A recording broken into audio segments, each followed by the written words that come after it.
pro aquascaper versus beginner aquascaper.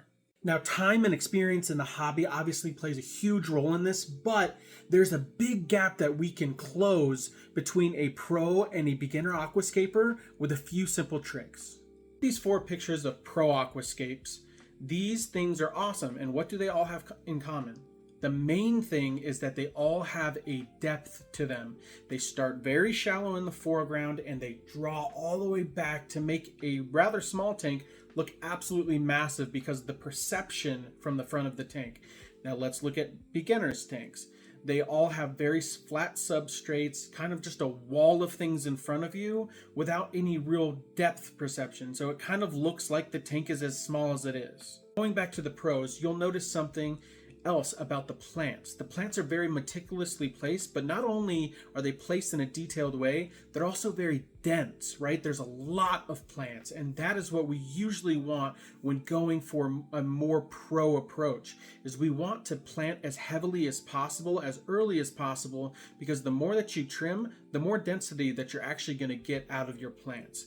Now let's switch back to the beginners. We'll notice that it's sparse plant placement, and also it kind of looks like random plant placement in a majority of these.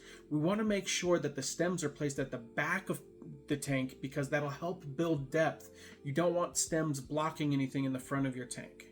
Now the next thing would be details. And what I mean by that is if you look at this picture right here, it has moss planted perfectly on the driftwood. It looks very natural, looks great. But also, if you look at the base of the driftwood and the rock area, it has detail rocks, small rocks that'll help the entire scape look more natural. You won't notice this in the beginner picture that I show here, or in most beginner fish tanks. That's because the lack of detail is just something that we don't learn until later on in our journey in aquascaping. The last is the lack of variety in plant. You'll notice in all of the pro aquascape pictures that they have a bunch of different types of variety of plants, and a lot of the times in aquascapes that are made by beginners, you'll have a very monocultured plant variety, which means that you either have just one type of plant or like a couple types of plants, but not a huge variety. A big variety of plants will actually make your tank look much more natural than if you only have 1 or 2.